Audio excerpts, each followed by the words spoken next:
What up, though, One Pride? This is the Roar of the Lions UK podcast, the podcast where One Pride goes worldwide. My name is Antony Fitzpatrick. I'm joined this evening by Ryan McCluskey. It is a slightly drier Wednesday evening over here for us, and that can only mean one thing. It is time for the college football podcast. Ryan, we are 2 weeks and a day away from the big event. Time is near. How are you doing? I'm good, yeah. It's very near. It feels very real. But for us, it just feels, I know it feels calm. For Lions fans, like calm. Lions fans are just being chill, like because we're not going to be big shakers. We're not going to be big players this year. I don't feel like it's just gonna be a domino effect. So yeah, I'm very relaxed about the whole thing. Yeah, I mean, we're not fighting and arguing over a number two pick, are we? Like, I feel like arguments about the draft amongst the fan base are a lot higher when you're in the top five, let's say, because it's bigger for your franchise. Like, be a franchise quarterback, who knows? Like Commanders fans, Patriots fans, I bet they're all at each other's throats at the minute. It's a little more easy, so I get you, but it's just 2 weeks away. We are looking forward to it very much. But as I said, yes, you are here for the college football podcast, and it is our season 3 finale today. Can't believe we have covered 3 seasons of college football by this point, and as I say, we are titled Rise Against the Machines. First off, let's get all the housekeeping out the way. Royal Lions UK Discord, if you want in on that, let us know. We'll fire you out a link. Main podcast. Well, this week we did our Detroit Lions 7-round mock drafts. If you've not seen that, go check them out. We had Chris Buffett from Pride of Detroit on with us. That was a lot of good fun. And the Monday coming up, we will be doing our first round mock drafts where we try and predict the 32 picks of round 1, which this year feels like an impossibility. So do join us for that as well. Don't forget to like and subscribe to everything, Twitch, YouTube, all that good stuff. We really appreciate it. Don't forget about Lions Nation Unite as well. We are, remember, part of Herman Moore's campaign to bring together the best in Lions YouTubers together on one easy-to-use app on your phone, tablet, whatever it is you use there.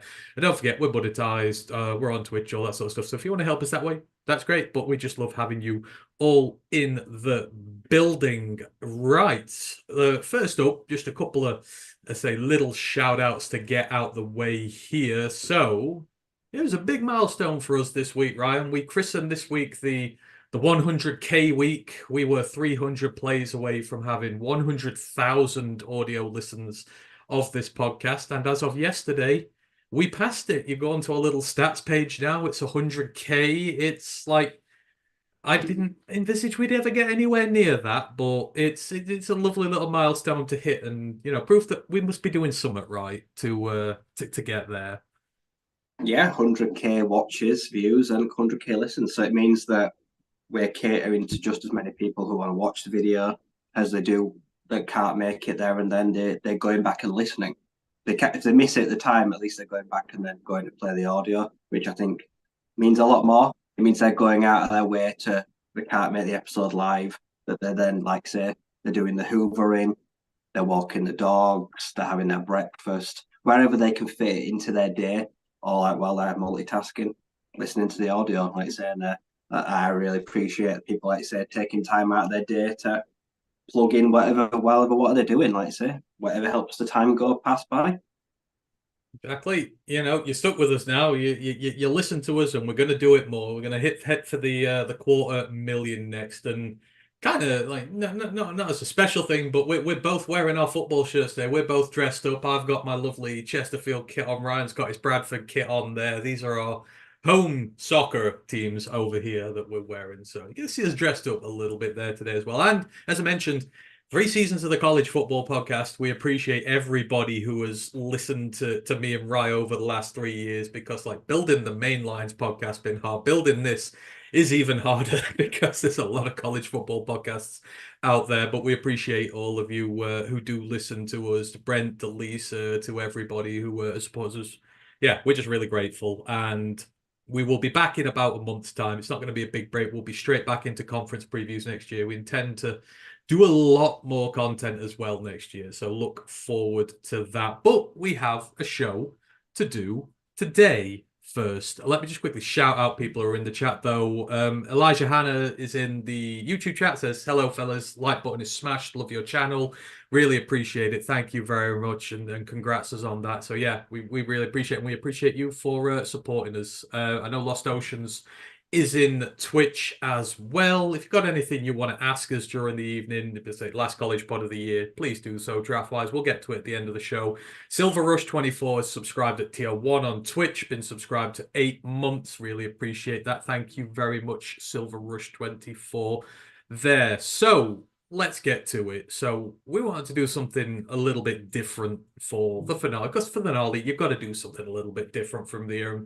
We've talked the draft for so long now. We've talked the prospects for so long. We thought, what could we do? And I've devised up a special little draft challenge that me and Ryan are going to do. And we will reveal the results to you when the draft is done, because we can't before then. But basically what I have decided to do, I got a random number generator off Google, just a random Google one. And I set it to between number 1 and Mr. Irrelevant in the draft, all the way down in the 250s. And I got it to pick 30 numbers at random, just 30 numbers between 1 and Mr. Irrelevant. Wrote all those numbers down in the list. And then what we did, we went on to Pro Football Network's mock draft simulator. I like theirs a bit more than PFF's, because PFF used their grading system to influence their picks. I feel like PFN's a little better. So, and I got it to run a simulated mock draft, complete 7 rounds. I had no input in it whatsoever, just did it down. And then what I did is all the numbers, then produced 30 numbers, every player that was at that subsequent number in the draft. I have written it down. I have written down the NFL team that the Pro Football Network simulator thinks they're going to go to. And what me and Ryan are going to do is use our combined collegiate knowledge and, pretending we do at least anyhow. And we're going to see if we can be smarter than the mock draft simulator. We are going to predict where these players are going to go in the draft. And then when it all happens and said and done, we're going to tally up how many the simulator got right, how many Ryan got right, how many I got right. And we're going to have an outright winner. And we're going to see if me and Ryan do know what we're talking about. Because we're not afraid to put our reputations on the line, are we, Ryan? I don't know about you, but I found this quite difficult when we did it, but I really want to be better than the simulator. I feel really good about like the first 20. Yeah. And then the last 10, like when you're getting into 150 to 250, like it's where basically you're going off depth charts, what the internet says their needs are, where the player is expected to be picked. Does the team have a pick there? If they don't, then that's not realistic. So you got to look at what they've also got draft pick wise. And yeah, sheer luck. If I get 10 right, I'd be very happy if I got 10 out of 30 right. Oh, I'd be happy if I got 5. So I'm setting my expectations really, really low. So we're going to go through this list and we're going to let you know where we think these players are going to be drafted. And I think it's going to be a good bit of fun. So starting off, the very first... I'm guessing we just don't get a point if they go undrafted. If they got where they end up on a practice squad. Oh yeah, so if they are not drafted, then we'll use the practice squad where they land up. And if they don't get drafted altogether, we'll just scrub them from it. So there are maybe a few of these at the bottom, but yeah, it is because I didn't want to do it. I wanted to try and put it all the way through the draft to make it as challenging as possible for us. I didn't want us to just do guys at the top. That can be a bit too easy. So anywho, we're going to start it off. So the first number that was popped out by the random number generator was lucky number 13. And at this pick in Pro Football Network's mock draft, we got offensive tackle Talisi Fuanga from Oregon State. And Pro Football Network believe that he is going to the New Orleans Saints at number 13. But Ryan, start off with you for this one. Talisi Fuanga, where do you believe he ends up in the draft? I believe he's going to be a New York Jet. They still need offensive line help. They're picking in the perfect sweet spot for him. They've got one good year to try keep Aaron Rodgers upright. Did bring in Tyron Smith, but that's not a long-term plan, is it? We know that. He's just a stopgap. They do need a future tackle. and I see them going offensive line here because they've got weapons, they've got the quarterback. It's the line that's got to keep powering up this year.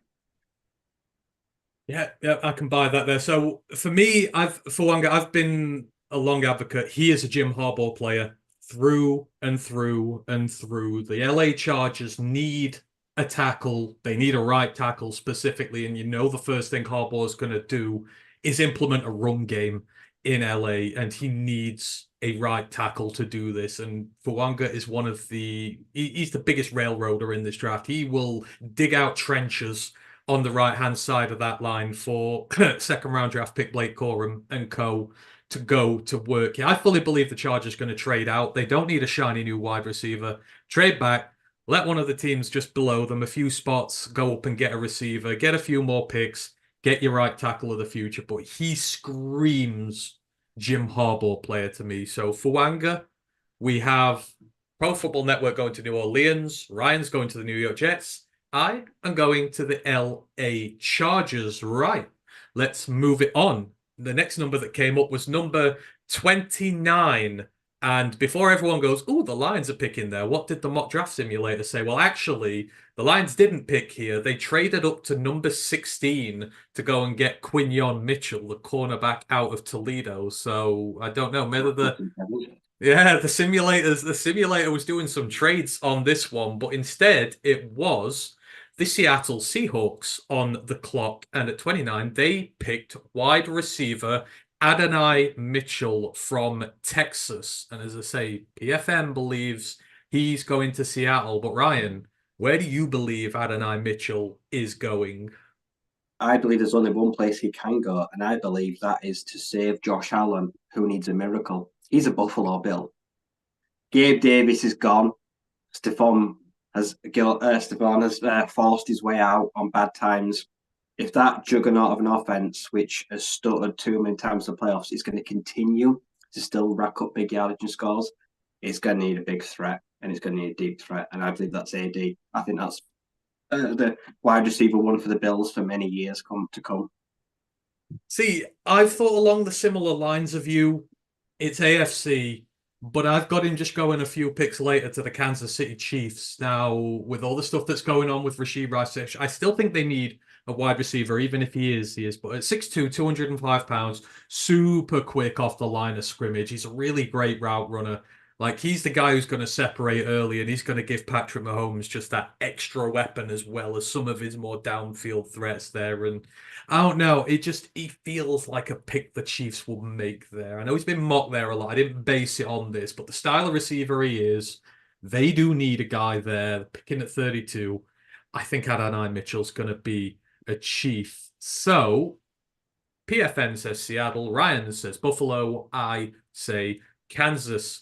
Now I'm going to be really interested for this next pick. It was number 30 next, and we have one of your favorite draft prospects of the lot, cornerback Cooper DeJean from Iowa. And Pro Football Network's mock draft simulator reckons he's going to the Baltimore Ravens. But Ryan, you have watched him for years, seen him for years. Who's going to pull the trigger on him, especially after that pro day? I'm sending to a team that I've seen not many people mention. I think he's a Tampa Bay Buccaneer. Ooh. Carlton Davis is gone. Antoine Winfield Jr. has been tagged but yet to sign a long-term deal. I don't know where they're in negotiations, so their backfield in general is in a flux. Guys have left, like Sean McBunt, guys like that. They've been bad at defending the pass. Like I said, they need an all-round guy to help in the backfield. He can play a bit of strong safety, like I say, or if you want to put him in outside corner, let him do it. Like I say, he's right in that position where I see him going. Like I say, between like 20 and 29. I think that's the sweet spot for him. I think he's going to look really good in red and pewter. Oh, I like it. So you may not like where I'm going to send him, and this is one that has been predicted a lot, but it actually does make a lot of success. I'm unfortunately sending him up to Cheeseland, to the Green Bay Packers, Cooper DeJean. So again, 6 foot, 203 pounds. It's a big need for the Packers. They need a corner, and as we know, they like to draft defense in the first round. But the big thing that kind of gets it for me, who's their new defensive coordinator in Green Bay? Obviously, Jeff Hafley, the old Boston College head coach. And we know what type of corner he likes because Elijah Jones coming through into the draft. He likes his corners who keep their eyes on the quarterback and they keep their eyes on the receiver. They don't play with their back to the ball. They get the head round to make plays. They're exactly the sort of same type of quarterback, except Cooper DeJohns to a much higher level than Elijah Jones is. I think if he goes there and he'll go to the guys in power, to LaFleur, and he'll go, you give me Cooper DeJean, I'll give you an all-pro in 2 years. And I think that's a match made in heaven for them. And of course, he's got the dangerous return ability, but I think the Packers are going there. And Cooper DeJean makes a lot of sense. So, yeah, I'm sending DeJean to the Packers. You have sent him to the Bucks, and Pro Football Network sent him to Baltimore. Right. We got pick number 31. We had 3 in a row here, 29-30. Number 31, the offensive tackle, Jordan Morgan from Arizona. He was sent by Pro Football Network's mock draft simulator to the Kansas City Chiefs. But, right, where do you see the behemoth from Arizona going? Had an absolutely brilliant year coming off his torn ACL. He is going to be, they were projecting him to be a quite early round 2. And I'm sending him to Tennessee to go with Peter Skronsky. They got one tackle, they got one offensive lineman last year. They need to protect Will Levis this year. They need another starting tackle. And for me, he's one of the best prospects outside of the first round on offensive line. And I think he makes a lot of sense to just slot in naturally. So you're sending him to Tennessee, is that correct? Yep. Tennessee Titans. Lovely. I have got him going to the Washington Commanders. So, yeah, he's 6'5", 311. Washington's going to get its shiny new quarterback at the top of the draft. We know that at this point. Who it is remains to be seen. But they must protect him, and their next pick is at 36. Now, if you're looking for who's going to be kind of the most pro-ready left tackle available at 36 when all the others gone, I think Jordan Morgan's going to be right up at the top of the list for that. I think they might trade up from 36 just a little bit to go and get him as well. But you take all the other guys into consideration who are there. They'll want their quarterback and they'll want the tackle to go with him right away. Because they're far away from challenging in that conference at the minute. Morgan's got to get his time to develop, take his lumps, develop into a good, solid NFL left tackle whilst their quarterback develops as well. I think it works in sync there. So I've got him going to the Commanders. So Jordan Morgan, I've got to the Commanders. Ryan's got to the Titans. Pro Football Network got to the Chiefs. Right. We take a little bit of a jump now, and 55 was the next number that came up. And in Pro Football Network's mock draft at 55, the offensive tackle Patrick Poole from Houston, 6'7", 331 pounds. Man is massive, and Pro Football Network reckons he's going to the Miami Dolphins. Ryan, where do you see him going? Well, they thought John Morgan was going to the Chiefs. I think Patrick Poole is going to the Chiefs. I think they need a new behemoth anchor on that line. They've had some shake-up on the line in the last few years. Big contracts handed out. They've had some guys, like you say, walk away, some retire. They've had some niggling injuries. It's time to blood in some new people to, like you say, start and carry on the dynasty. So for me, I think it makes a lot of sense there to try be the running the ball well, Pacheco, got to keep Patty upright. So yeah, why not get probably one of the biggest tackles in the entire draft? So Ryan has him going to the Kansas City Chiefs. I have actually got him going to the same conference, but I've got him going to the Las Vegas Raiders. So for me, he is like well above average in pass pro. Pass pro is his big thing. He's great. It will serve the Raiders well in their conference because when you think they've got the Chargers in there, they've got the Chiefs in there, it's going to be a lot of high-scoring games. You're going to want your tackles to do a lot of pass protection work. And, of course, you're going to need to develop him. They're not going to be competitive right away, the Raiders, I don't feel. Even though I love the head coach, I think he's going to get it right. Paul, for me, he is the most sensible choice there for them. They get a tackle who's going to, as I say, be able to get up in the pass game right away. You can develop him in the run game. You can develop him as your team develops. And hopefully, by the time they get to competing with the top dogs there, he will be what they expect. But at 6'7", 331, you can't turn him down. And do you think of that conference as well? A lot of the edge rushers in there, the Carl Laftises, the Boses, etc. They're sort of the guy he would fare well against in pass pro. Not super athletic, not super bendy. I think it works well for them. So I've got Patrick Poole going to the Raiders. Ryan has the Chiefs. Pro Football Network. His mock draft had the Dolphins. Next up, 56, just one spot down, and we get our first player from Michigan, the linebacker Junior Colson. The PFN mock simulator reckons he's going to be a Dallas Cowboy, which would upset a lot of Michigan fans. But Ryan, where do you see him going? For me, he's going to be an LA Charger. They've lost Kenneth Murray, their former first rounder. They've lost Eric Kendricks. So their inside linebacking core has been decimated in the last year. This guy's big, strong, athletic, and can play against the run. And I think, also, I didn't even think about I've only just dawned on Jim Harbaugh. I didn't even think about that when I picked him. This just makes too much sense.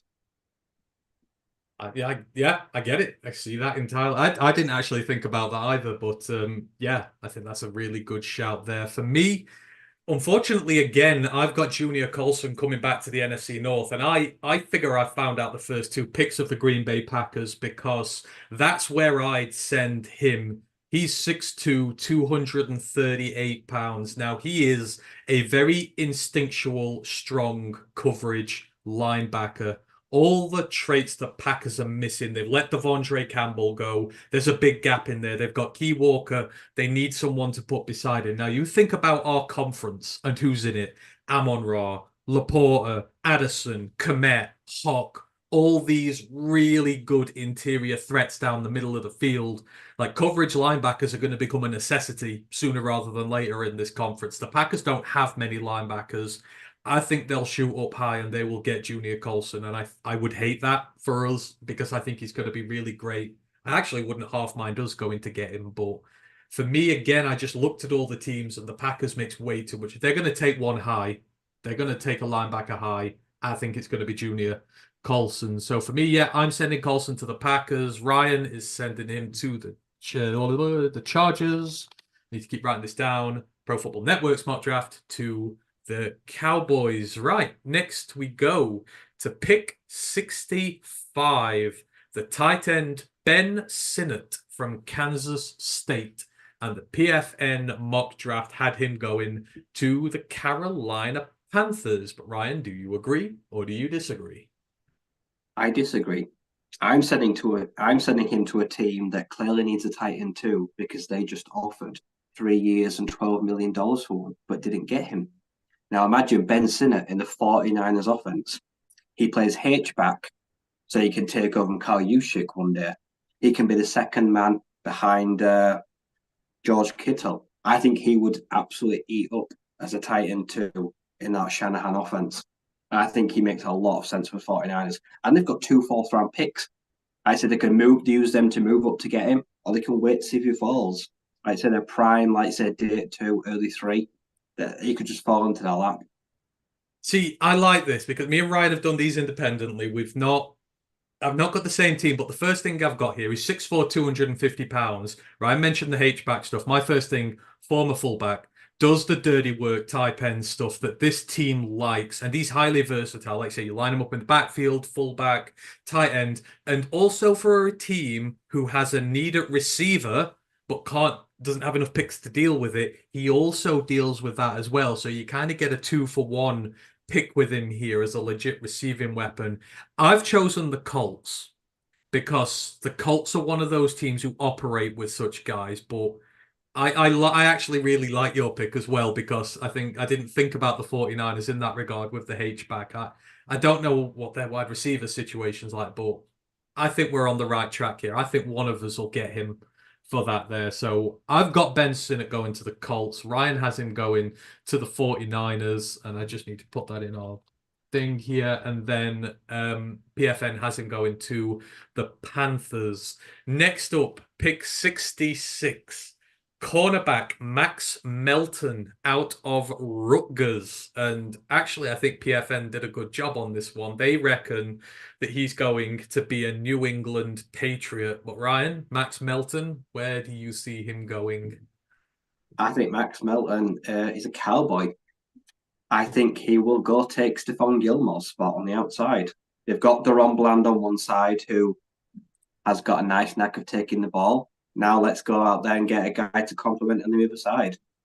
Like I said, I think this pick, I think it's a bit high for him, but I can't question paper. I think it's a bit of a reach, but I like the fit there. And I think he's physical, he can play press, and I think he'll like the defense that they want to do them. They do like aggressive corners, like I said, and he can learn off Diggs and Bland. Like I said, they're physical dudes that like to get hands on people. So the last 4 mock drafts I've seen from major news outlets and stuff, he's a round 1 pick now. Like, he's snuck into the end of the first. His ascent has been crazy. But this is going to be the first and only time, I think it's the only time I've done this. I think Max Melton, and I didn't put this in my mock draft, is a perfect Detroit Lion. And why? So like 5'11", 187 pounds. Now, when you say a player screams something, Max Melton screams Dan Campbell guy due to his competitiveness, his hot motor, and his fearless style of play, especially against the run. If Dan Campbell tells him to go run through a brick wall, he'll go run through 2 brick walls. That's the kind of guy he is. He screams Aaron Glenn guy. He can play man and zone coverage. Aaron Glenn loves that kind of versatility where you can move guys around there. And he screams Lions need, which is we still need a coverage linebacker because we've got new guys, but we don't know whether they're the future or not. It's still up in the air. So for me, he ticks the box of head coach, DC, and team need. So I think Max Melton screams as a Detroit Lions player. And maybe I would say it's a very outside chance he's the round 1 pick. But if they're going to trade up for somebody and they want a corner, Max Melton is a name to keep an eye out on. So I've got Max Melton going to the Lions. Ryan has him going to the Cowboys. And Pro Football Network has him going to the Patriots. And you know what? I can actually see that. That's one of the picks I agreed with there. Next up at number 70, we had Edge Braylon Trice from Washington. PFN reckons he's coming to the NFC North and he's going to be a Chicago Bear. Ryan, what do you think? I think he makes perfect sense for the Panthers. Brian Burns is gone. Yetur Gross-Matos is almost also gone. So their pass rush and their run defense are really heavily hurt. This guy offers good pass rush, good motor, but also stellar in run defense, supports on his own. And after the bad combine, he has slid. I think he'll fall into lap. And like I say, he can be a day 1 starter there. Very little pressure on him right away. I think this is the perfect landing spot for him to be like a key piece on the outside because right now their edge room is looking paper thin. Yeah, absolutely can see that one happening. Me, I've gone with a little bit more of the home connection with this one. So for me, Braylon Trice, I've got him going to the Seattle Seahawks. So 6'3", 245 pounds. So the Seahawks, for me, they have big needs on the interior of that offensive line and at edge. They are barren at the edge position. And it just so happens the new offensive coordinator, Ryan Grubb, has just come from Washington in college. And mock drafts are generally predicting the guard Fautano. Is it Fautano, isn't it, the guard? They're predicting him like hell to Seattle in the first round. So it looks like they're going to try and solve their interior problem first. With the next picks, around where Trice went in this, they've got 2. I think they're going to go edge. Now, they're not going to be silly as to just go for the offensive coordinator and say, oh, yeah, you can have 2 of your players from college, but Mike Macdonald's a new head coach there. Generally, what you're going to do at the start of your rebuild is you're going to attack your trenches first. It's just happy coincidence that his new offensive coordinator has trench players on both sides of the ball, but Trice is familiar, one with the weather over there, with how they play. He's familiar to the coaching staff because he's played there his entire career with him. I just feel like that is, and it's a position of massive need for them. He can play both sides of the line. He's versatile. Not quite the finished product yet, but the Seahawks, new head coach, new project there. So you've got time to bring him along. So I think Braylon Trice is going to end up with the Seattle Seahawks. Ryan's got him going to the Panthers. Let me just quickly put that in there. Pro Football Network has him going to the Bears. Now, this is a very interesting pick, this next one, because I know you're going to scorn it right away for where it goes. But number 75, running back out of Wisconsin, Braylon Allen. Now, I don't know if he's going to go this high in the draft. Maybe he does. But Pro Football Network have him going to the New York Giants. But Ryan, again, this is a guy you've watched in college a long ass time. Where do you think he's going in the NFL? Technically, he's not going anywhere. He's staying in Wisconsin. He's a Green Bay Packer. Like I said, they've just thrown a lot of money at Josh Jacobs. AJ Dillon, like you say, is the hammer. But like you say, when cost cutting happens in a few years, or like when his contract starts to wear thin, do they want a replacement for the guy that can do the hard stuff? Like you say, Braylon Allen is built like an absolute tow truck. And I think right now, like I said, they love to use like a 2-3 system back. Like I said, I think Green Bay fans would love him to stay there. And one day he could become the running back too. When they do need that short yardage and that heavy set guy, he could be the replacement for AJ Dillon. Like I said, when his contract does expire, or they do let him walk next time, it's due to pay him. Yep, again, to see that one for sure. I didn't think about that actually. That makes a lot of sense now that you've put it that way. I thought about this one a little bit differently. So Braylon Allen for me, 6'1", 235 pounds. I've actually got him going to the Carolina Panthers to be Bryce Young's new best friend. Why? The Panthers do need a potential running back one. I know they've got Miles Sanders there, but he looks over the hill. The rest of them are good guys, but they're not potential running back ones. And the trouble is, they have a lot of needs, so they're not going to be able to go out and get a running back one early. I think Braylon Allen will represent the best possibility of picking up a running back one who can run a running back one load late enough in the draft when they're going to start picking. And I think they would love to do it. If they can sort their trenches out at the top of the draft and still come away with Braylon Allen as a potential running back one in the future, I think that would be great for that. For me, that makes a lot of sense for the Panthers to go get Braylon. You don't have to spend a big pick, and you can get a guy who can carry the rock 30 times a game, and he could do a lot of damage with it. So, yeah, I've got Braylon Allen going to the Panthers, Ryan to the Packers, and he's going to, I got to get the New York Giants for that. So let me just put Packers in here. Lovely. Let's move it on to number 85. And we've got the linebacker Trayvon Wallace from Kentucky. PFN has him going to the Green Bay Packers, which again is a pick I like because Green Bay need one. If they don't go for Colson, I think they'll definitely be in for Trayvon. They've both been caught in them heavily. Do you agree, Ryan, or do you see Trayvon Wallace going somewhere else? I've got Wallace going to the Broncos because Josie Jewell at inside linebacker was a big loss in free agency. Alex Singleton needs a partner. That team has just lost a lot. And it's in dire straits, isn't it? It's in win now mode. And I really like Wallace.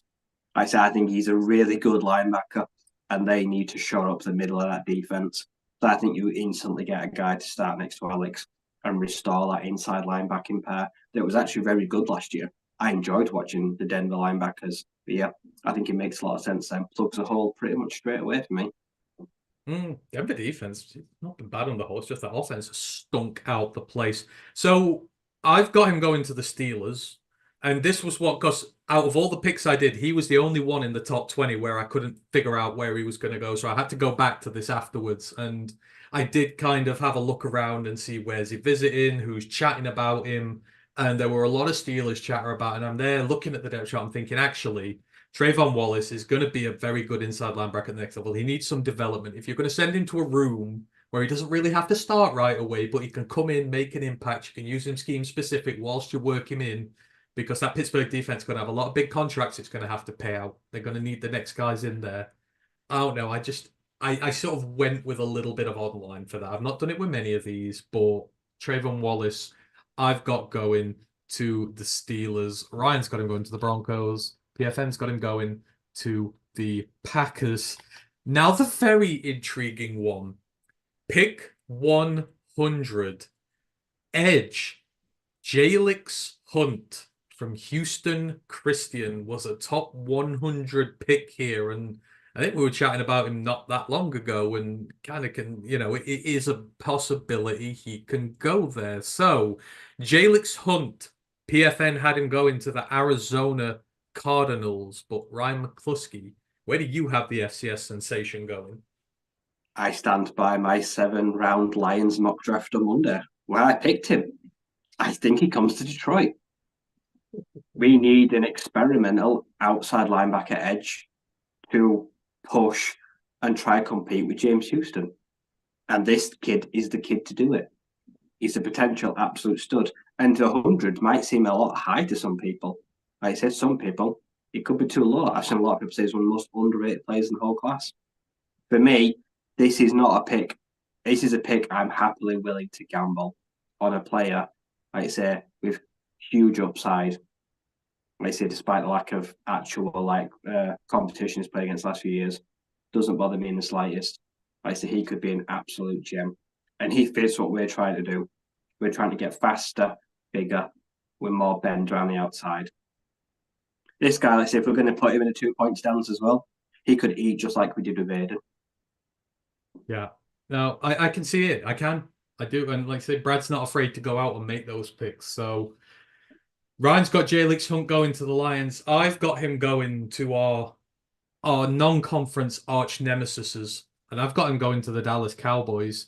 And the reason why I've got him to the Dallas Cowboys is the Dallas Cowboys love this type of player. He's 6'4", 252 pounds, as Ryan mentioned, former safety, played at linebacker, played at outside linebacker. You're probably going to make him into an outside linebacker at the next level. What does Dallas love? Athletic hybrids. Marquise Bell, the safety come linebacker out of the HBCUs, they made him undrafted into a first teamer. DeMarvion Overshawn last year, again, another former safety playing linebacker, that hybrid outside linebacker edge. With DeMarcus Lawrence and Micah Parsons there, he doesn't have to start. Like, he doesn't have to take that many snaps at all. He has, and he does have raw talent. This is a point where I will use raw, but he has all the physical attributes, like Ryan says, to be an absolute menace at the next level. And that is a team that knows how to develop these hybrids. So I think the Cowboys might be all over him if they've got a pick in the right position, and they do. So yeah, I've got Jalix Hunt going to the Cowboys. Ryan has him going to the Lions, and PFN has them going to the Cardinals. Right, we are approaching about the halfway point of this now. So just quickly, for anyone who's didn't start this off with us, just to let you know what we are doing today. It's a special draft challenge. And basically what I did is I went to a random number generator online. I put in the numbers between number 1 and Mr. Irrelevant in the draft, and I got it to pick 30 random numbers for me. And then what I did is I had Pro Football Network's mock draft simulator run a simulated mock draft with no involvement from me. And every player who fell on the number that had been picked out the number generator, we've put them into a spreadsheet. We've put where the PFN mock draft is sending them, and me and Ryan are competing against the simulator to see if we and our knowledge can predict where these players are going to go. So when the draft is over, we'll see if we are smarter than a mock draft simulator. So that's just for anyone who may just think, what the hell are they doing? We got 30 of these guys. We're about halfway, so just wanted to let you know, just so you understood where we're at. Right, let us move it on. And next we make pick 107, the wide receiver, Jermaine Burton from Alabama, the 6', 196-pounder. PFN have him going to the New York Giants. Where do you have him going, Ryan McCluskey? I have got him to the Jacksonville Jaguars. I say, good similar build to Calvin Ridley. Can play outside, can play inside. Not stacks or overwhelming production, but the guy's a winner. The guy's been in winning teams. The guy's made crucial plays at crucial times when it's needed to. And he offers a lot of value here for a team that is looking to stretch the field after watching one of its biggest weapons goes. Gabe Davis, it just doesn't move the needle for me handing in that big contract. So I think they still have to go out there and get another solid attacking threat for Trevor Lawrence. Ooh, like it. So I've got him going to the Eagles. So as I say, he's 6 foot, 196. So for me, the Eagles, Devonta Smith, you have a technical stud who does all the technical things of receiving really well. You got AJ Brown, who is the strength stud, the strength guy. He is great. But what do they not have? Really, they don't have the third level downfield threat, like the speed guy, which is what Jermaine Burton technically is. He ticks all the boxes. He's got the separation skills, and you're not going to spend a high pick on it because that Eagles wide receiver room, they ain't going to spend a first round pick on another wide receiver. This is the best of both worlds. You can get a receiver in the draft, probably day 2 still, but it's a lower day 2 pick, and he's what you've not got on the roster already. I think Burton makes a lot of sense there. So yeah, that's where I've got him going. I've got him going to the Eagles. Ryan has got it. Where did you have him going again? Sorry, right quickly. I'm just trying to. Yeah. Jags, yeah, that was it. Jags. And Pro Football Network has him going to the Giants. Now, we have a chance here. We have an opportunity here, Ryan, to really upset Ashley Soden because at number 111 from Florida State, our first and only Florida State player in this little challenge, and we got the intriguing one. We got the quarterback. Jordan Travis. Where is he going to end up? PFN's mock draft simulator says Washington, the Commanders, to back up whoever the next guy is going to be there. But where do you see Jordan Travis ending up after this draft? I think he makes perfect sense for the Saints. Jameis Winston, gone. Team is skin. Offensive line trouble, and the jury is out on Derek Carr after like a year of $105 million deal, and he gets hurt. They can't afford to get a high level rookie contract because they can't afford to take on the contract even on a rookie deal like a first round quarterback. They just don't have the money. Like I said, John Travis, like you say, he's going to slide because of the injury. He's not going to be ready to play potentially sometime, but I think he could make a quite adequate backup. And if he lives up to his potential, you never know, maybe a subpar starter for a couple of years. Like, no offense, Ash, but he could come in and do a job for them. I say guys like Jake Hayner, who was the other one? They've had rookie quarterbacks in the past that's just failed and just flopped and have struggled. Like they do need to take a gamble on someone. But Did yeah, they take Ian Book? Did they take Ian Book? Yeah. Ian Book played one game for like 4 picks. That was funny. Yeah. John Travis just makes a lot of sense because they don't need him now, but also they could need a quarterback very soon, and they ain't got the capital or the money for me to be going up and training in the first round. Yeah, again, I like that shout a lot. So for me, I've actually got Jordan Travis going to the New Jersey Jets, and I did a little bit of stuff on it, but he's had a top 30 visit with them. The big thing with the Jets, they don't have a young quarterback in the room if you discount Zach Wilson because he's done there, but you've got Aaron Rodgers and you've got Tyrod Taylor as his backup. Now, Aaron Rodgers is not going to play forever. Tyrod Taylor is probably going to retire soon. If you're going to put Travis in a room where he's got 2 heavily experienced vets to learn from, I would think that would be a perfect place for him to sit and develop under no pressure to play. And opportunity knocks because Taylor ain't the healthiest, and who knows what Rodgers is going to be after this year. There may be opportunities for him to come in and show what he's about. And we know the Jets, they like their short to mid-range guys. I shall crucify me, but he ain't got the biggest arm going down the field and the biggest accuracy going down the field. You think of all these guys the Jets have, they have a type, and Travis fits their type. And I think he's got a good opportunity there, like sooner rather than as soon as next year, maybe, depending on what happens with Rodgers. So I've got him going to the Jets. Ryan has him going to the Saints. And I just need to put that in there. And PFN has him going to the Commanders. Right. We've not agreed yet. We've not agreed at PFN. There's not been a single agreement so far. No. I'm feeling. You know what? I'm going to be a cocky not ass agree here. on any pick at all. Me and you haven't, in fairness though, but I'm feeling confident against Pierre. If I lose this, then I'm going to be upset. The next pick out the bag was at number 133. Now, another intriguing prospect here, the wide receiver Jamari Thrash from Louisville, and PFN has him going to the Buffalo Bills, which makes sense as they're in need of receivers. But do you agree about Jamari Thrash to them, or have you got different? No, I've got him somewhere different, and this is my favourite fit of the whole mock. I think he makes sense for the LA Rams. Cooper Kupp is about to turn 31. He's missed 15 games due to injury in the last 2 years. They've got Puka Nakua, they've got their outside receiver. Now imagine another electric slot guy that can work inside to out. Van Jefferson, gone. Tutu Atwell, minimal returner. But I'd like to say Stafford ain't retiring anytime soon. Jamari Thrash could absolutely eat in this offense. Cooper Kupp may have, 1-2 years left in the league at this rate with how he's picking up knocks. I'm not bashing him, but he is slowing down. Injuries are taking a toll, and he's on the wrong side of 30. So I think it's time for them to go out there and get a splashy weapon. A lot of teams like Thrash. I think he'd do very well in LA. Oh yeah, that I like that. I must admit, I do a lot. I've got him going to the Panthers. So 6 foot 188 Panthers. So you look at the Panthers wide receiver room, they've got a whole hodgepodge of average and utility receivers. They need to like properly rebuild that thing from the ground. It's safe. And there's just nothing really that you're going to get out the guys there. You've got to properly build the unit. Bryce needs help.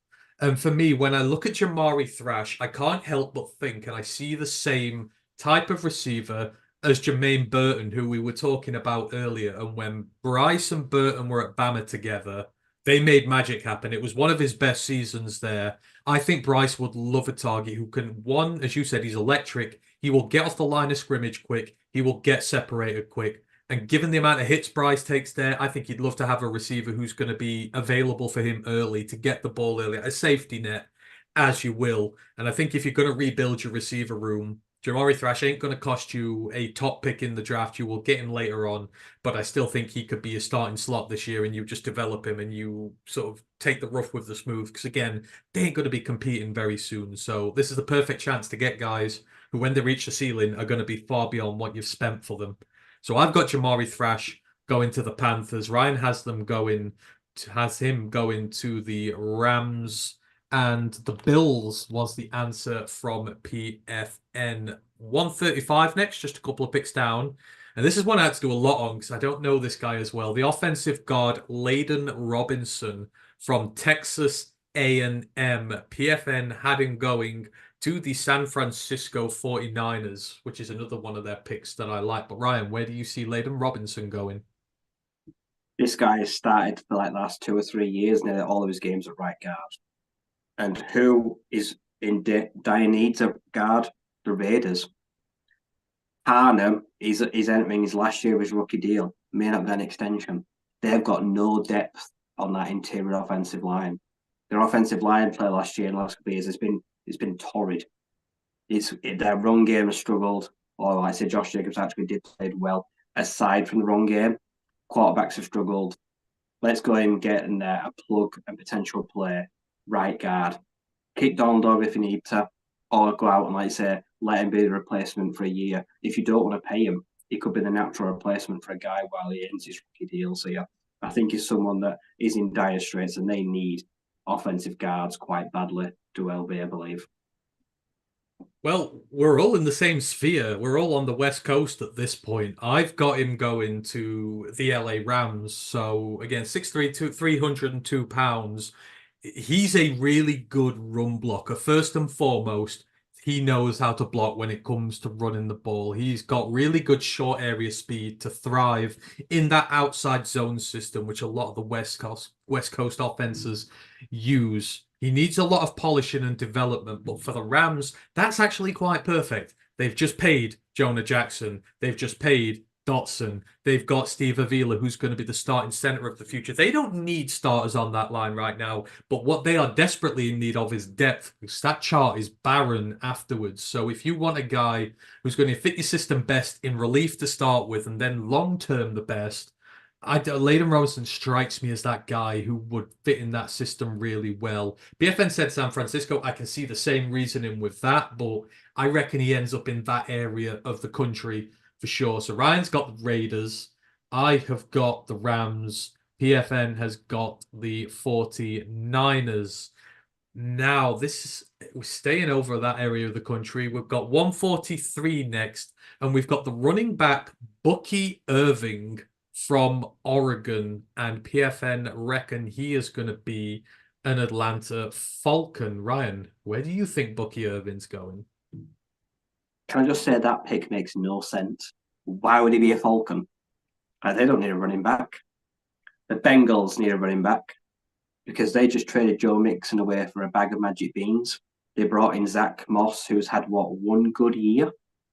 And their running back behind that is Chase Brown, who is coming in his second season. That running back room does not fill me with much confidence. And it is a massive year for the Bengals. And it's a huge year for Joe Burrow. So bring in a guy, like I say, that's been very productive in the Ducks, can slot straight into that running back rotation, take pressure off the other guys around him, and could have quite a productive rookie year. Like I say, I think he makes fit and he can see snaps and touches straight away because the room in general, it lacks depth. And if Zach Moss happens to him, they're suddenly in panic mode at running back. I didn't agree with the decision to get rid of Joe Mixon at all. Didn't even save that much money. No, they didn't. Yeah, it just didn't make sense at all, that one did. But hey ho, teams, they make silly decisions when it comes to the running backs. So I've actually got Bucky Irving, and this may sound bold, but I've got him going to the Ravens. So he's 5'9", 192 pounds. Now, he belies his size. He is tough. He is hard to bring down. He does really well in traffic. He's a chain mover. Don't let that size fool you. The guy is like a little mini bulldozer. But he's also a dual threat as a receiver, and he's quite a good dual threat as well. And you want, where's he going to slot in on a roster? Running back 2, running back 3. What have the Ravens got? They've got Derrick Henry as running back 1. Derrick Henry is not used as a receiver. Very rarely. He is just a guy. He's the big bulldozer who you send in to do all the damage. And after that, you got Justice Hill. Now, Justice Hill's kind of been here, there. Is he going to be the guy? Is he not? But what do you want from your running back 3 if that's where he's going? You want a guy who can come out the backfield as a receiver, and you want a guy who can contribute in the run game as well if so called upon. Bucky could do with some development as well. So I think he slots in perfectly as that running back 2A-B with Justice Hill, or a running back 3, which gives him something Derrick Henry doesn't. And in that system, I think he would flourish. So I would actually quite like to see Bucky Irving as a Raven. So I've got him as a Raven. Ryan's got him as a Bengal. So AFC North. We did have him. We both had him in the AFC North. And hang on, let's get Bengals in there. And yeah, the PFN have him going as the Falcons to definitely be the running back 3 there, because he ain't getting in front of Algier or Robinson. Pick now next is 151. The defensive tackle Tyler Davis out of Clemson. Pro Football Network has him going to the Cleveland Browns. Where do you have him going, Ryan? I've got him going to the Chiefs. They need a nose tackle. They need defensive tackle help. DJ Reed is now of us. They've lost, and it's a bit barren. It's looking a bit thin in the middle of their defensive line. I think he could add a pretty good instant impact, or at least in the run game himself. I think he'd make quite a smart addition because their line, like I say, they've lost a lot on defense. They've lost quite a few defenders. So yeah, I think he would be a good help for them. See, I've actually gone same conference. I've actually gone same conference as you again here. I've got him in the AFC West. I've got him going to the Denver Broncos. So 6'2", 301. So like you said, he's like a run disrupting 3 tackle with pass rush upside. I put here, it's Kalijah Kancey-esque. He's that style of play. You get him one-on-one, he can do a lot of damage. You put him on the interior, put him on double teams. man is going to struggle. But who's about to arrive in the AFC West? Jim Harbaugh's on the way. And what's Jim Harbaugh going to do? He's going to run that ball down your throat until you're able to stop it. So I think every team in that conference now should be stockpiling run defense specialists in its interior because you're going to need them. And they don't really have a lot at the defensive tackle position past their starters. So you're picking him on day 3. I think he's going to be a rotational guy pretty quickly, and you're going to bring him in when you see the big guys coming onto the field. But yeah, I think he could definitely end up in that conference for sure. So I've got Broncos. You had him Chiefs, was it? You'd sent him to? Yeah. Chiefs, he's gone there. And Pro Football Network had him going to the Browns. Another little drop now to 163. And we got the offensive tackle, Javon Foster, out of Mizzou. And PFN, again, they reckon he's going to Buffalo to be a Bill. But where do you think the behemoth left tackle from the Missouri Tigers is going, Ryan? I think he needs to be a Cowboy. I think it's time to start their offensive line rebuild. It's crumbling. Like I say, he is a big boy. He is strong, and they may be forced to start a rookie. And like I say, if you're looking at like middle round options, he's not the worst choice if you're gonna have to plug in someone inexperienced. So yeah, it's time to blood. They need to blood in some talent straight away. So I like Foster to the Dallas. And I've got him coming to the NFC North. I've got him actually going to the Chicago Bears. So 6'5", 314 pounds. We know the Bears love taking flyers on O-line on day 3. They brought in a ton of day 3 guys on the offensive line recently. But Foster, he is an athletic run mauler with high pass pro upside.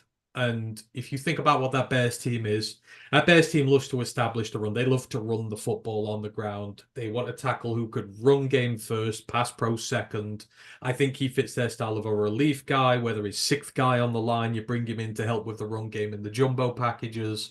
I actually think he fits the Bears really well, and I think they're going to carry on taking flyers on it. They're not going to spend the picks high because, God forbid, they try and protect the quarterback with first-round picks. But yeah, Javon Foster to the Bears makes sense long and short term for me. So I've got him going to the Bears. Ryan's got him to the Cowboys and the Bills for PFN. And then 4 picks later, we're staying offensive line and we're back to Michigan again. We've got the offensive guard, Ladarius Henderson, and PFN reckons he is going to be a Steeler. Ryan, where do you reckon he's going? I think Ladarius could be a Lion. Right there. He is a long. I know him from his Arizona State days. He is a long term, and I mean a long term option. He's played most positions on the O line in 4 or 5 years. I say he has played both guard positions at some point or another. He's older. He's experienced. Like I say, he's a winner. Like I say, he's got a lot under his belt and he's very trusted. And we don't need him to start straight away. We don't need him to start for maybe a year. Like I say, I think it makes a lot of sense to just stay in state. I think this kind of guy will just pick up. Like I say, you just work on him, just mold him. But what you've got is he's got a pretty solid base to work with already. See, I think he's going to keep his state connections going, but I think he's going to follow his state connections across the country. And I think he's going to go with Jim Harbaugh to the Chargers. So 6'4", 309 pounds. Like you said, he's played a lot of left tackle, a lot of left guard, highly versatile. The Chargers are in need of defensive depth on the line. If they get Fuanga, the line's pretty good, but you think you got Rashawn Slater at left tackle. You're in no dire need to get a guy in there right away and on the left guard's position as well. I think he's going to be able to develop there nicely. Like you said, he's going to take time, but he's going to be with his coach from college, who probably, he transferred him in. So he's obviously got a lot of love for the play. He's played over in that part of the world as well. So it's not going to be unfamiliar to him. He's familiar to his coach. He's going to provide big depth on that. I think you're going to see a lot of day 3 Michigan guys go there. If he can get them, develop them, and keep them around, he will do. As I say, he's good depth for Slater right away, if he needs to be. But he can develop to the point where he could be great depth in the future. So I've got Ladarius Henderson going to the Chargers line. Ryan hasn't come in to the Lions. And the Steelers were the pick from PFN. Next, we're at 173. And Oh, this was difficult for me because I really like this guy as my day three guy. The linebacker Aaron Casey from Indiana. PFM reckons he's going to be a chief and win a whole load of Super Bowls. Where do you see Aaron Casey going, Ryan? I think Aaron Casey would be really fun in Dallas. So Leighton Van Der Esch has just unfortunately had to retire. As you mentioned, they've got Marquise Bell, they've got DeMarvion Overshawn, they've got Damone Clark. So they've got a big mix right now, like inside, like middle linebacker. I'd like to throw this guy in and see if he can beat some of them out. Because, like I said, I don't think some of them are all that. And I think there's a job there to be won if he wants it. And they do really like to do things with their linebackers. Casey could be quite a fun addition in the middle of that defense. Yeah, can see it for sure. I've got him going, and I've double dipped here, position to team, but I also have him as earmarked as a stealer. Now, this is not just a lazy thing saying every linebacker should be a stealer, but Aaron Casey's going to be a day three pick. But what do the Steelers value in their picks? You've got to be a great special teamer. Like they took Miles Killebrew off us. You see them trying again and again and again with these day three pick type guys to see if they can develop them into first teamers. Aaron Casey is a superb special teamer. Like he will contribute day one on that team. But him as a player, 6 foot, 231 pounds, he looks like an inside linebacker. He sure as hell hits like an inside linebacker.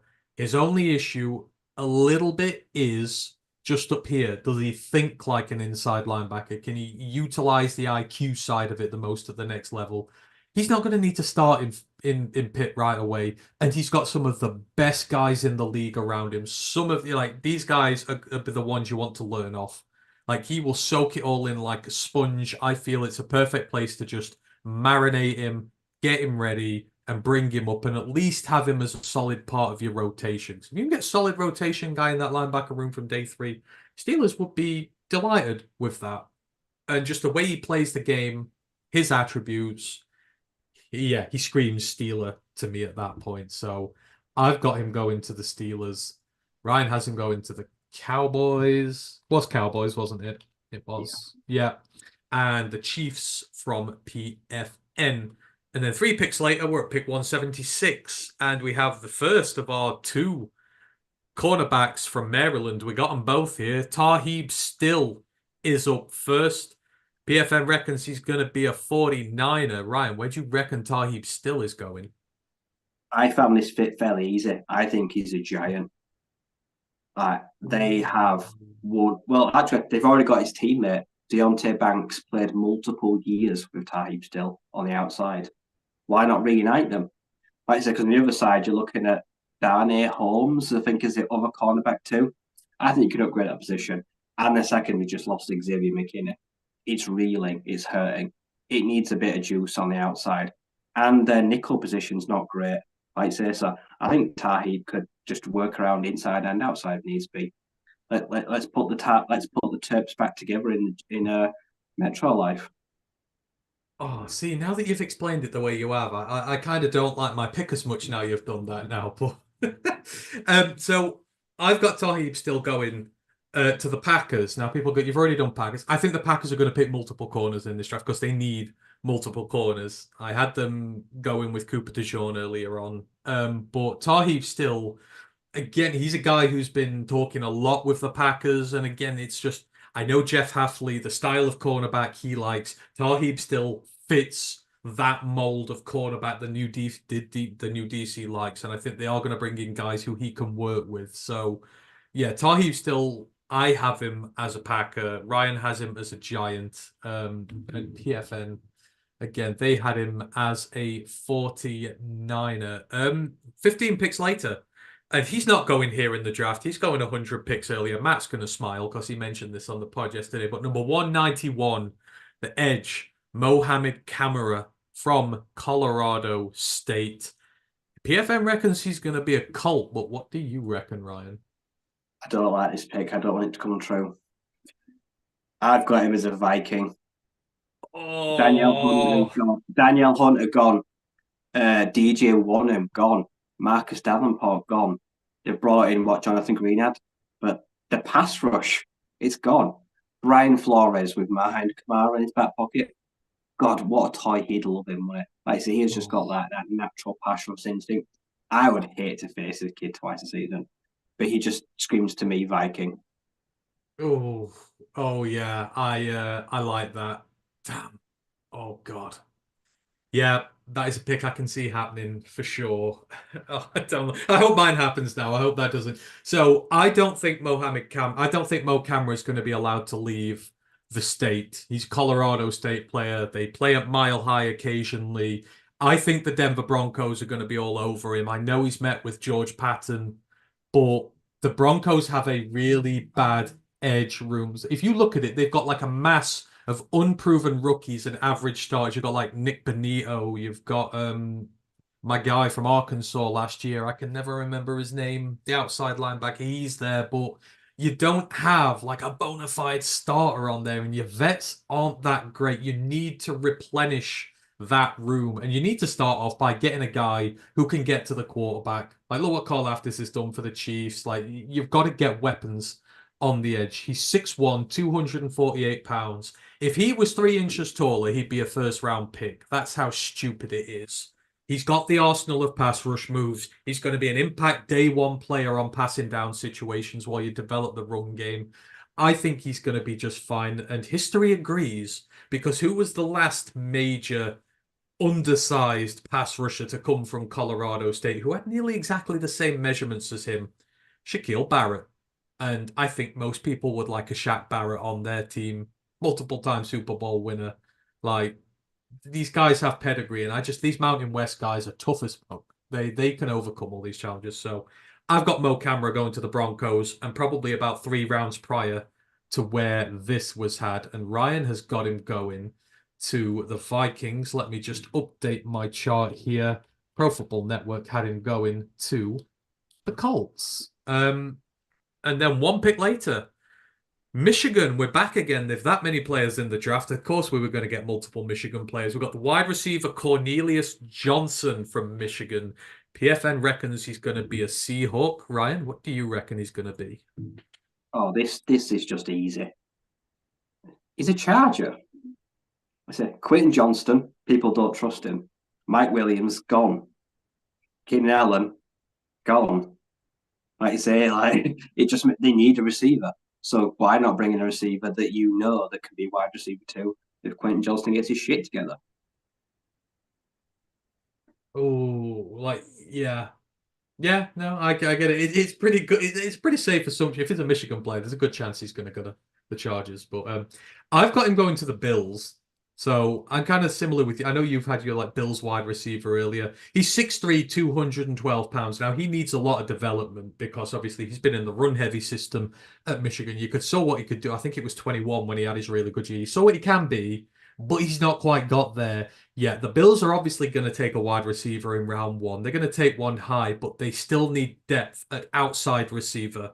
There's not much there, and they need a guy who they can sort of sit and develop and make a long-term weapon there for them. I think he's gonna. I think he's in a good position if he goes to the Bills. He's staying quite close to home as well, relatively speaking. But Bills just make a lot of sense to me. They're going to double dip, and it feels like Cornelius Johnson's the right development guy to go with the right one, round one guy for them. So I've got Bills. Ryan has got Chargers.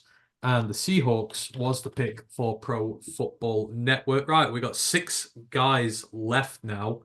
And we're getting to really late in the draft. So this is where you really have to do your research. 197, we have the edge, Eric Watts from UConn, all 6'6" and 274 pounds of man. PFN reckons he's going to the Falcons. Where do you see the UConn prospect going, Rye? For all the same reasons you said for Kamara, I see Watts going to Denver. Like I say, they've got 2 rookie edges that are middling, already like 2.5 years into their deal. Their D line needs work, and Eric Watts is really good against the run. He's an animal in the run game, being such a tall guy. Brilliant. Pass rush upside. Like I say, their D line, it's faltering. It needs some juice. So yeah, I think this would be a super fun addition on that line. Ooh, got him going to Denver. So I've got him going, and the rich get richer. I would actually put him on the 49ers. And for me, this makes a lot of sense because they've got a lot of highly paid edges there. And eventually, you're going to want to start taking swings to see if you can at least find some depth on there, which means you don't have to pay one of these guys very high. And like I said, Impact downfall as well, isn't it? yeah, 6'6", 274. Like, he is a defensive coordinator's wet dream at edge. Like, the stuff you can do with him, and you don't need to do. There's no way he needs to start day one at the 49ers. They've got Gross Matos as their third guy there, and they've got a whole host of guys behind. Eric Watts is going to take a lot of time to develop. So again, you get him on your team, you finesse that pass rush. He's going to learn from some of the best in the business. You can bring him in on obvious running downs if you want him to play a little bit as well, because that size is going to be difficult for teams to work with. The 49ers could potentially get a major day three steal with it. I trust them to develop a D lineman more than most teams in the league. So I think it makes sense for them to start swinging at DL just to bring the costs down in future. So I've got him going to the 49ers. Ryan's got him going to the Broncos. I just need to quickly put that in there. Number 204, we are in the 200s. So we have the defensive tackle, Jawan Briggs from Cincinnati, and PFN reckons he's going to be a Buffalo Bill. But what do you think, Ryan? This was the hardest player for me to allocate to someone. I know very little about him, and being a pure defensive tackle, but he's played all over the line. I thought, what's a young team that has invested in all the weapons and the gadgets? I sent them to the Texans because for me, they've not invested in their trenches. Right now, they're investing in everything outside. Let's give him a rookie defensive tackle. Let's say that has played all over the defensive line since now. I believe he's got all techniques, like all 4 or 5 positions. And like I said, I think he could slot in quite nicely in that D'Amico Ryan's defensive line. Someone to just offer a bit of versatility. Even just like I say at this point right now, you just try to make the team as a backup role or just a bit of depth. I think that's what he offers. Like I say, it's an exciting team. So let's give it another young piece. Oh, I can see that. So you're going to put him on the Texans. I am putting him on the Vikings, actually. So 6'1", 230. Like you said, highly versatile defensive lineman. He's effective against the run. Like, you need that in the NFC North at the minute. If his first defining feature is against the run while you develop the other things, that's fine. Because they've got good edges there. The edges do the pass, the edges do the rushing work, the quarterback pressure work at Minnesota. On the interior, you want guys who are good against the run. You want depth there, guys you could potentially bring through. That makes a lot of sense for me for their depth and what they can, and they're good at developing D line as well. So you're going to put him in a system where hopefully they'll max his potential. Hopefully not for us, but you've got to kind of look at these fits there. So Jawan Briggs, I've got going to the Vikings. You've got to the Texans, and PFN had to the Buffalo Bills. 206. Next, we have the running back Isaac Guerendo from Louisville. And PFN reckons he's going to be a Cleveland Browns. But where do you have the ACC prospect going? I think he makes perfect sense for the Eagles. They've got their running back one. So what do they need? A change of pace and the guy I expect to catch the ball at the backfield like DeAndre Swift did. I think he can challenge Kenneth Gainwell for that running back 2, running back 3 position. And at this point, like you say, you're getting a guy that's just a flyer, got no to lose. And their offensive line, well, it's shown anyone can run behind it because Swift just had a career year. So yeah, this would be a super fun addition. Like I said, do they need him? No, it's a luxury. But they're in the luxury business, aren't they? They've just thrown all their money at their running back one. But I've seen, like I say, we saw in the pre-draft process, the ball games, like Isaac Guerrero, he's a fun kid. And the combine, he looked good. I think he could be a real weapon. So I've kind of gone similar to you. It's kind of a luxury for the team I'm taking him to, but there's also good reasoning behind it. So I'm going actually from 2 picks ago. I'm back to the 49ers here. So 6 foot 221 pounds.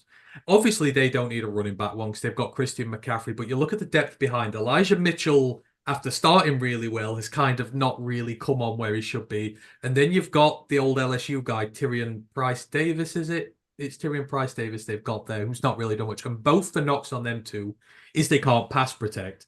Now, one thing Isaac Guerendo's really good at doing is picking up blitzers in pass protection and protecting his quarterback.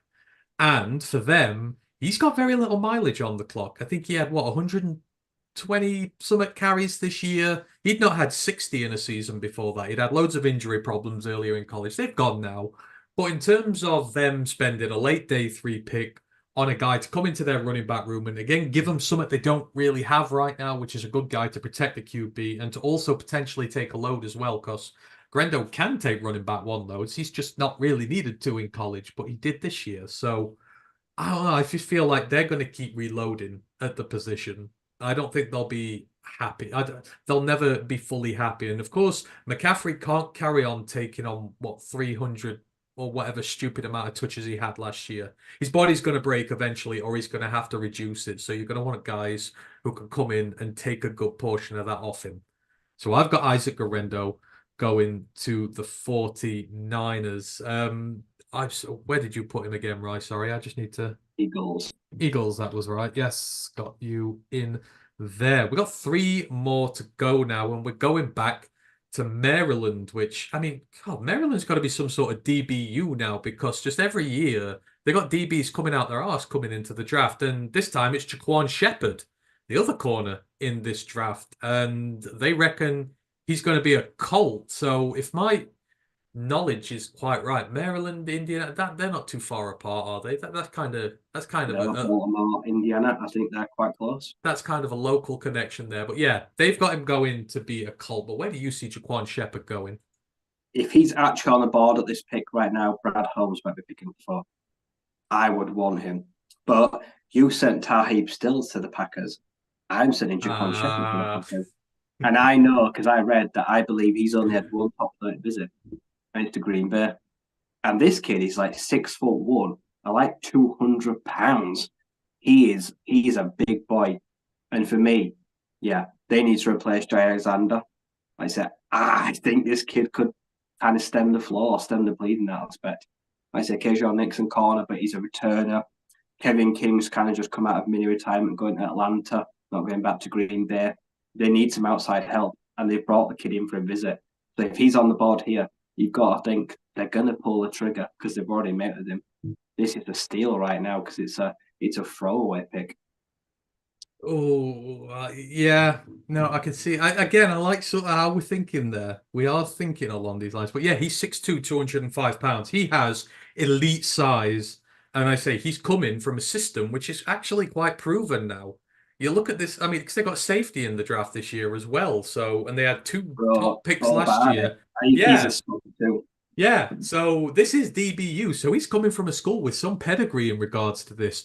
I've actually got him going to the Raiders, though, and the reason why, because I think I've already sent a corner to the Raiders, but you think again, you're playing against Justin Herbert, you're playing against Patrick Mahomes. You need to stack your secondary. You need to take as many swings as possible on potential elite coverage corners, and you do that by finding the pedigree, finding the build. This is what he has. So he can play outside, but he can also roll inside to safety as well. And I know they're not kind of sweet at that position either. So positionally versatile, can help them in a multitude of ways instantly. I think this almost acts as a double dip for them as position-wise. You're probably going to get another corner anyhow, but I love Jaquan Shepherd there. I think if he's going to thrive, throw him in the deep end and then see what happens. You could potentially get a stud out of him very quickly. So I've got Jaquan Shepherd going to the Raiders. You've got him going to the Packers. And PFN has him going to the Colts. 248. The wide receiver, Ledeatrick Griffin from Mississippi State. And PFN has him going to the Buffalo Bills. And this is the one and only time I've agreed with the PFM mock draft. So I'm going to quickly go first on this one. But for me, Ledeatrick Griffin makes all the sense in the world for the Bills. 5'10", 181. Now, this guy's going to be, first off, a special teams coach's wet dream. He's a running back. He's a receiver. He's a kick and punt returner. Special teams in general. And when you're looking at this small guys in the league who have all these they can do everything in the backfield. You can use them on special teams. Who did the Bills draft a couple of years ago for this particular thing? Khalil Shakir. But as you said, that Buffalo Bills wide receiver room has been decimated, and you've got to figure that Shakir's been playing well at receiver. He's going to factor more into their first team. So they're probably going to want to get him away from the return stuff so that he can maximize his potential as a receiver. So why not do that by bringing in the next guy? I look specifically at guys like the Dolphins would have made a good fit here, but I don't think A-Chain is going to break just far enough away from that mold yet. I think Ladeatrick Griffin with the Bills is a perfect fit for that system. He will be the new Shakir while Shakir goes on and be an absolute stud receiver for them this year. So I'm agreeing with PFM with the Bills, but where would you send Ladeatrick Griffin, Ryan? See, I've gone the other way. I'm sending him somewhere to be the kick returner. Which team has just lost one of the best kick returners in NFL history and also spent loads of money on a flashy new quarterback? He's an Atlanta Falcon. Like you say, they love a kick returner because Cordell Parcel, one of the best of all time, he's gone. Like I said, this kid instantly steps in as their returner, and he also gets a quarterback that on a good day has got the best arms in the league. They think their window is just about to open because of all the money they're throwing at it. So you might as well go out there and get, like I say, one of the best kick returners in college football and a dynamic weapon in pass offense. Imagine how fun the Falcons offense would be with what they've got now, and then add in a little guy that can also take kickoffs to the house. Yeah, this is just fun. You know what? I like it again. Yeah, makes a lot of sense. That Falcons team is going to be good. So I like it. Okay, and we've got one more left now. So we are on to, and this is I didn't do this by chance. I didn't do this. We actually got Mr. Irrelevant. So we got Mr. Irrelevant, and Mr. Irrelevant in this draft was Jarrett Kingston, the offensive guard from USC, 6'4", 306 pounds, and they had him going to the New Jersey Jets. Where do you see Jarrett Kingston going with Mr. Irrelevant, Ryan? Before he was a USC Trojan, he was a Washington State Cougar. And a team that I let to their depth chart right now has got one guard on one side. Like I said, has just lost Evan Brown. I think he makes perfect sense for Seattle. He will have no problem moving back up the coast to go up to Seattle, being a former Wazoo. And like I said, they need some offensive interior guard.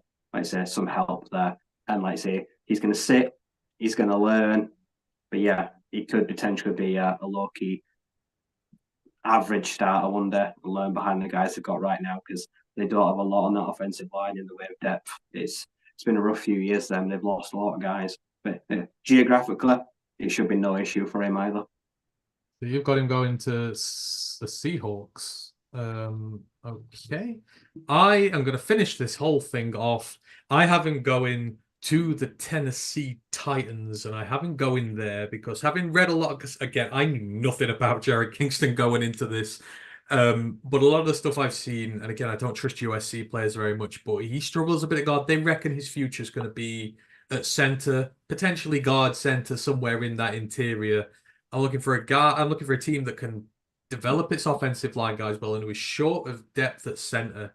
The Titans have just brought in Lloyd Cushenberry, but behind him, there's nobody right now. And I know Kingston has been training as a center in the postseason, seen evidence of that. So if they're going to go quite late on for a guy to put behind Cushenberry as a bit of depth and train as a backup center, relief center for the future, I will pick the Titans with that one. So that, I believe, is everybody. And now all we can do, Ryan, is wait and see whether we know our stuff, or I hope I want at least 5, but I don't know. It's gonna be fun.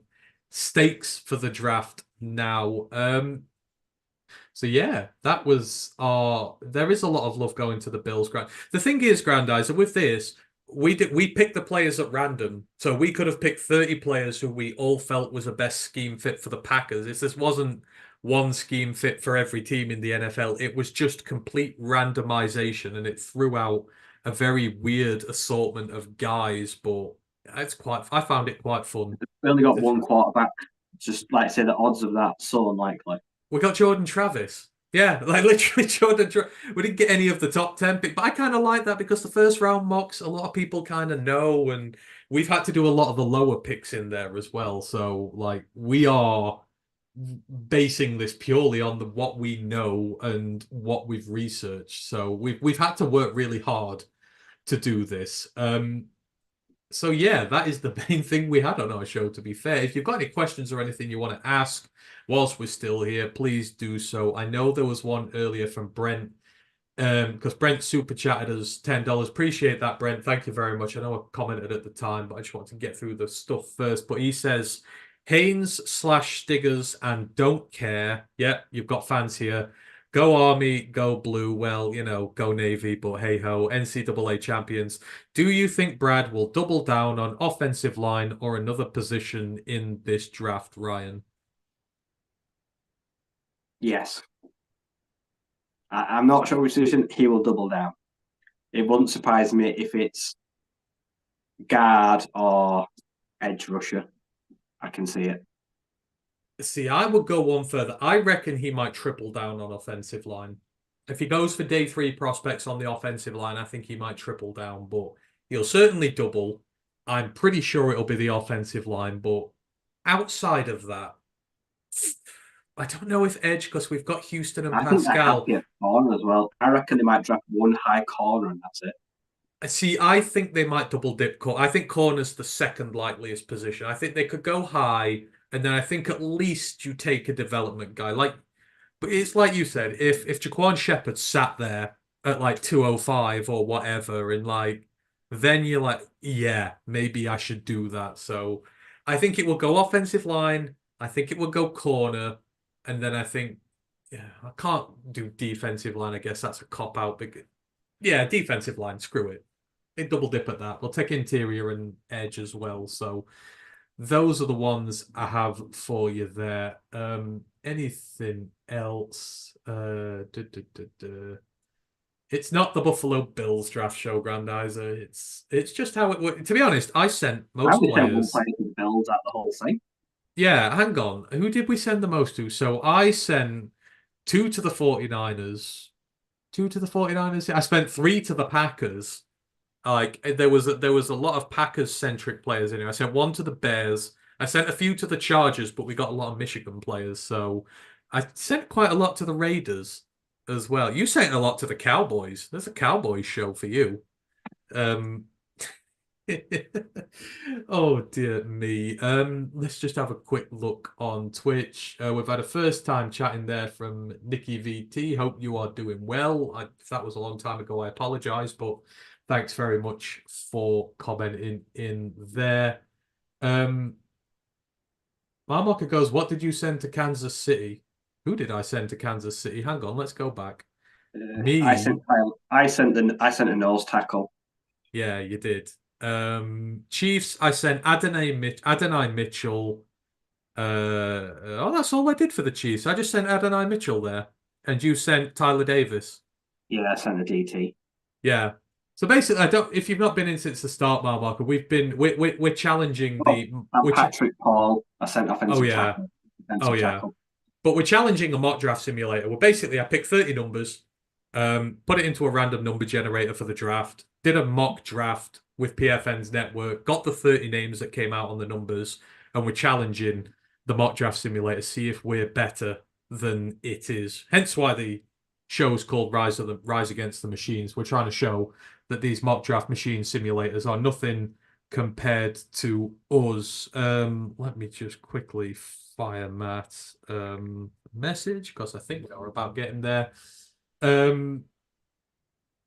Yeah, sorry, Mal. I've tried to keep explaining it. I didn't want to bore people repetitively going through, but that is what we've been doing.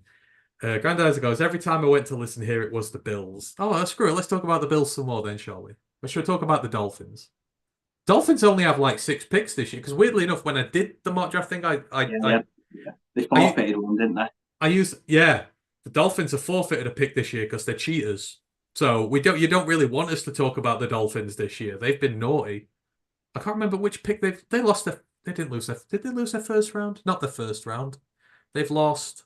It was a day two, I think. They've Yeah. lost a day two pick this year. I think they've lost some in the 90s. So yeah, the Bills haven't lost any picks for being naughty grandizer.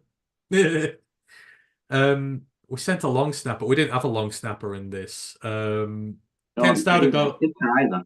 We didn't get a kicker. Oh no, it would have been great. Yeah, but kickers are like on the mock draft simulators, they're down in the 300s, so they never pick a kicker unless there's like a human element to it, and I'm doing it. Maybe I should just do an all kicker draft next time and do that. Ken Stouter goes defensive tackle, cornerback, edge, guard, wide receiver, tackle, center, even quarterback are all possible. Imo. I mean, yeah, DT is for sure.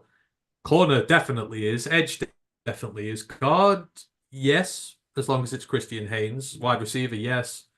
Yeah, I think the way Brad drafts, every position's in play. Like, he's just going to pick good players. He thinks there's another great in running back there.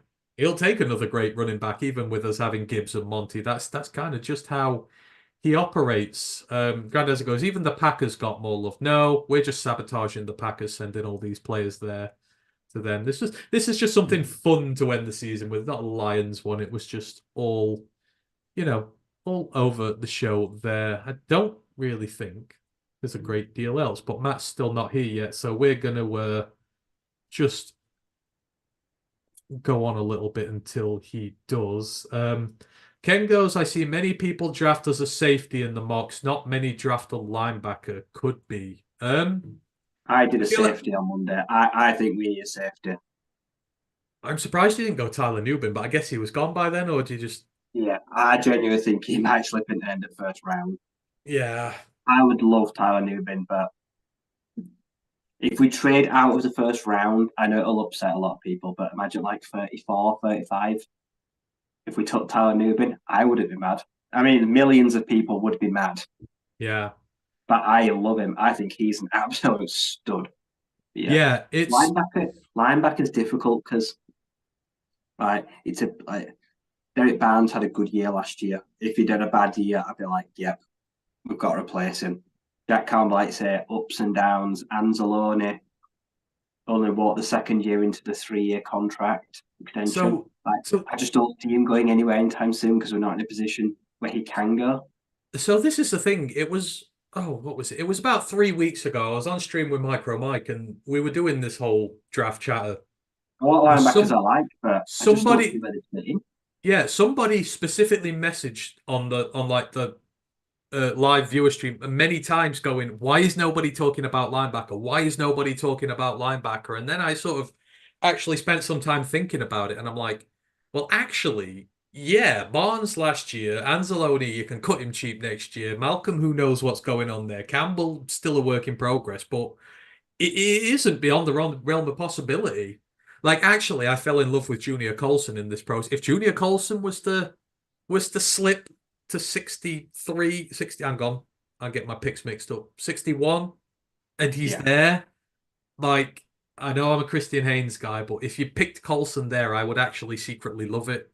Because again, so many interior threats down the middle of the field in this league. You need good coverage linebackers. The NFC North's going to be crying for them soon enough. So I get what you mean, Ken. It is weird how no one's talking linebacker, but I think everyone's just looking at the now. Nobody's looking at the future with the position. Where, like with safety, I think safety's big because again, you've got Kirby and Iffy and Brian Branch, but you don't really want to play Branch there. So like you do need a safety here. And I reckon it might be higher than a lot of people. If we get a safety in the top 2 days, and this is a year I don't really truly love any of them, so of course they're going to pick one high because they never do when we have a guy that I love. There's a lot of high level safeties left, like say the free agency market for a safety this year. I think that's where we go. Yeah. Like, look at Justin Simmons and Quandre Diggs. They're just sat there. Like must have had very little interest. Either that or like vets like them will want to go to a contender, but they're not going to want to go to a contender that's got a stacked safety room. I think they're just going to sit, wait for the draft, draw up a list of teams where they'll be needed instantly, and then they'll be like, "Hey, I'm ready to talk to you." Because that's what players do at this point now. Yeah, I don't wait until the draft now. You don't want to sign now and then like us sign like Tyler Newbin or whatever in the draft in a few weeks, and then you're like, Angler, actually. Yeah, my path to playing might not be as easy just then. So I can understand why these players awaiting. Ken goes, it's the high pick of Campbell. No one wants to double dip on in the linebacker room. Yeah, I can get that. I get why people won't want to spend another one high, but it's a possibility. Grandizer goes, I'm bummed out on this draft off season, not seeing any content creators produce prospect profile short vids. We've not had a chance yet. I will see if we can do something, Grandizer, because I was meant to be doing tape watching sessions. I've just not had chance with the amount of work I've been doing, but if we can get some stuff out, because Tom did them for us last year. I don't know whether Tom can do them at this point, so but yeah, Tom was the one who did them for us there. Grandizer goes, Antony and Ryan, did you see Micro Mike's Lions 7 round mock draft he dropped earlier? No, I've not seen it yet, but I know Micro Mike. He's got good reasoning behind it, so I'm sure it's a good draft Who's in it? there. Put in the comments. I'm curious who he took. Yeah, put it in the comments, my Grandizer, because I didn't see it, so we can quickly have a look at that. I know Matt's suddenly arrived now, so I don't want to keep him waiting too long. I don't think we have any other questions in there. While you do that, Grandizer, I will just do our outkeeping stuff. So our next shows, the Main Lions podcast will be back on Monday. We'll be doing our first round mock drafts. That's an entire first round mock draft. We've got to predict the 32 picks. We can trade, we can make crazy deals, we can do all sorts. So join us for that. It's always our fun show of the year there. As I mentioned for us on the college podcast, this is it. This is the last show. Obviously, the draft is right around the corner. There's not a lot of collegiate stuff to do right now. We will be back a few weeks after the draft. So we're probably looking at about a month from now, and we will be back because we'll be starting conference preview season early this year because I do it every year. I start too late. I can't do all the conferences and all my hard work. It's good, but I want to do all the conferences this year.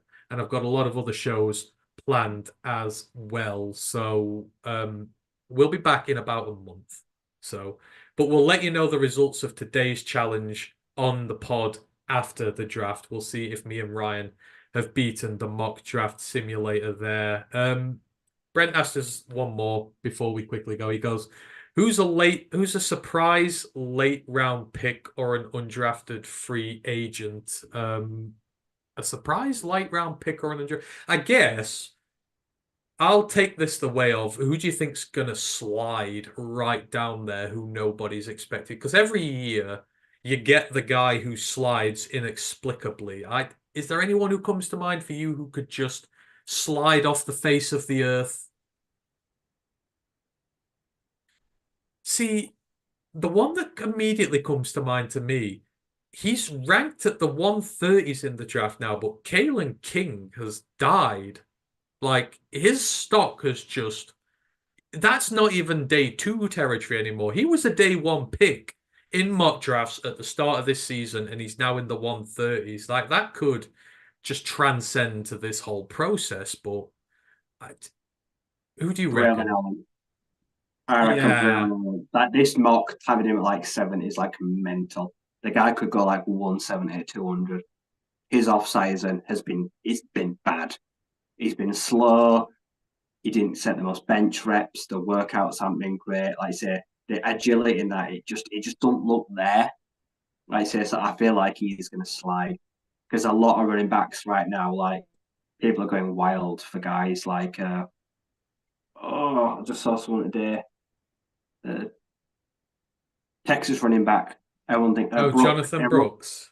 Everyone thinks he's like running back 1 now. Like say, like I think Allen could be in for a skid. If he falls far enough, I am pulling the trigger to battle with Craig Reynolds. To tell you that. So you know what? I'm going to put the knife all the way into Leonard Taylor because I put the knife in him at the start of this season when people said he was a first round pick. And he's also slid into day 3 consideration now. I think Leonard Taylor's going to go all the way down to the bottom. Like, I just do not see the appeal with him whatsoever. This is a weak DT class, and he's still in free fall. So I reckon he could be the surprise guy that ends up really late day 3 or undrafted free agency, who then will probably provide good value for you if you can rescue him. But that would be the one there for me. Grandizer does ask us one last quick one. Have you guys watched Devin Rice, the defensive end from Northern Iowa? I can't personally say I have. The guy we know from there is Christian Boyd, the D tackle. He didn't come to the Lions local pro day either, but that was the quarterback who came from Northern. I don't know him either, so no. Sorry, Grant. That is too far beyond our scope, but we can't do everybody. The Lions local pro day, like I don't get because not all the schools are local, but I also No, don't. but I don't think all the kids. the players are local. The kids, if you go to high school in Michigan, How far outside of Michigan do you have yeah, to be from? doesn't matter. If you've been to high school in Michigan, you can play anywhere in the country and you can come back to the local pro day because like your family probably still reside in the area and that. So as long as Because a you lot are of them were born Michigan, or like I don't know how yeah, you qualify for this. as long as you are from a Michigan area high school when when you came up to the collegiate level, I think you qualify as a result of that. So that's how a lot of these guys were able to like Rook or I can never say it. I'm good with names. I just call him Rook. Like that's it. He's just staying Rook. That is going to be that. But yeah, thank you to everybody who has again supported us this season on the College Pod. We really appreciate you. We wouldn't carry on doing it if none of you enjoyed it. So yeah, Brent, Lisa, all you guys, we really appreciate it. And hopefully you'll be back with us next year when we start again in a month. Like I say, we're going to get a lot more content going. We're going to have the conference preview seasons going. I'm going to release some material this year. So all the stuff we do in the shows, once the shows are over, if you want to read it regarding the conference previews, etc., stuff like that, we'll make it available to you. So yeah, you get to read it at your leisure as well because I write an insane amount of stuff for it. People may as well read it if they ain't going to listen to it on the pod. But yeah, we appreciate all your support. We appreciate all your backing. We shall see you again in about a month. Obviously, you'll see us on the main pod before then. Just remains me to thank Rye. Appreciate this. Another year is in the books. It's been really good. I've really enjoyed it again. It's a lot of fun. And we've got some good predictions right. We've had some bad ones. Let's hope we can end this off by beating the simulator at its game and showing that really we do know what we're talking about. You can find us at Roar of the Lions UK everywhere over the internet, Twitch, Twitter, YouTube, Instagram, all that good stuff. Do follow us, do support us that way. We broke the 100,000 barrier this week. We're coming for 250,000. We're going for the 250,000 and we want you on the journey with us. So thank you very much. And until next time, we shall see you soon. One Pride.